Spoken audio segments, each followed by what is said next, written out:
Terre à l'école, il a été allégé pour tenter d'éviter le stress dans les familles. Quand un enfant devient cas contact d'un de ses camarades, à partir d'aujourd'hui, plus besoin d'aller faire un test PCR. Les autotests suffisent. Ça enlève une sacrée épine du pied des parents. Est-ce que c'est vraiment le soulagement ? Stéphane Burgat, bonjour Stéphane. Bonjour à tous. Vous êtes à la sortie d'une école à Marseille. Qu'est-ce que vous disent les parents ? Eh bien, écoutez, les réactions sont assez mitigées, on va dire. Pour Jean-Luc, par exemple, c'est le papa de deux jeunes garçons ici. Eh bien, pour lui, ce nouveau protocole, oui, est plus simple, mais il reste trop contraignant.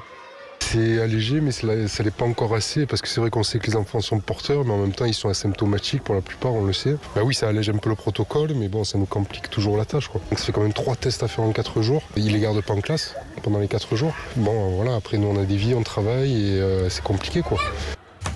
Voilà, les parents rencontrés dans leur majorité eh bien, nous disent qu'ils appliqueront ce nouveau protocole à la lettre, mais il y a en même temps un sentiment de ras-le-bol et certains parents s'interrogent déjà. Oui, ça me gonfle un peu, mais bon, faire 3 tests, là je vais le faire, mais bon, si ça perdure, c'est sûr que je pense qu'on va faire un test sur 3, quoi, voilà. Parce que c'est payant aussi, on mettait de l'argent dans les masques, maintenant on met l'argent pour les autotests, c'est très gaspillé. Les parents qui s'interrogent, surtout ils doutent, combien de temps leurs enfants vont-ils accepter ces tests et pourquoi ne pas plutôt généraliser les tests salivaires qui sont beaucoup moins contraignants. Merci beaucoup Stéphane Burgat. Merci en direct devant une école à Marseille. On est avec vous Jean-Rémy Girard. Bonjour Jean-Rémy Girard. Bonjour. Président du SNALC, syndicat de l'éducation nationale. Les familles sont plutôt soulagées. On l'a entendu, plutôt soulagées, même s'il y a cette dame qui dit qu'elle fera peut-être un test sur les 3. Qu'en pensent les professeurs à présent ? Nous, il va falloir qu'on nous explique si on veut réellement limiter la circulation du virus à l'école, puisque chaque nouveau protocole est en fait un allègement du protocole précédent. Donc à un moment, nous, on commence à douter de l'objectif poursuivi. Là, on est, et cette dame a parfaitement raison de dire ce qu'elle dit, là, on est quand même dans un système où nous n'avons plus de capacité à vérifier qu'un enfant a réellement fait un test, où tout se jouera uniquement sur une attestation sur l'honneur. Nous, on trouve quand même que c'est compliqué de faire reposer une politique de santé publique sur l'honneur individuel des personnes. Ça veut dire que vous ne faites pas confiance aux parents ?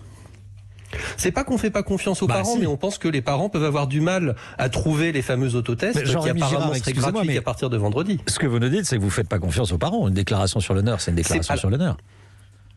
Mais l'honneur, ça vaut pas grand-chose dans notre société. Non, c'est pas aux parents en général, mais on a déjà eu des collègues, nous ont déjà remonté des cas de parents qui ont envoyé des enfants qui avaient des symptômes à l'école, par exemple. Donc vous pensez bien que si des parents envoient des enfants qui ont des symptômes, ils vont peut-être pas forcément faire les tests non plus, de ce point de vue-là. Oui. Mais de toute façon, les parents, les personnels, les enseignants et les autres sont dans le même bain ici. C'est-à-dire qu'on nous change le protocole tous les 2 jours, qu'on nous l'annonce à la télé.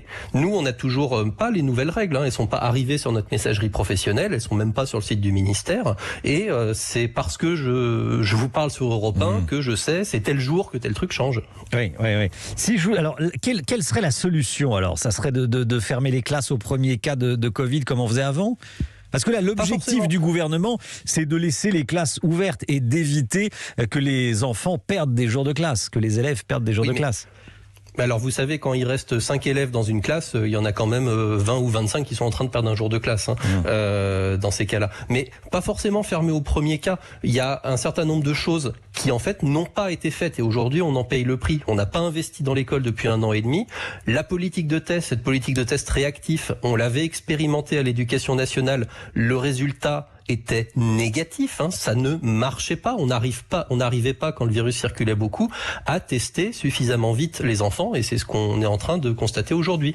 Le Conseil scientifique, depuis septembre dernier, propose des tests itératifs, c'est-à-dire réguliers tout le monde, qui justement pourraient être des tests salivaires, qui sont beaucoup moins invasifs pour les enfants, notamment les plus jeunes, et qui permettraient en fait de surveiller très régulièrement le virus plutôt que de se retrouver d'un seul coup tout le monde à devoir tester en même temps plusieurs fois de suite. Bon, c'est pas la solution idéale, on peut l'entendre. Jeudi, il y a une grève des professeurs. Ça veut dire que les élèves, essentiellement dans le public d'ailleurs, auront un jour de classe perdu. On vit en ce moment, et depuis 2 ans, une crise historique. C'est le moment de faire grève ?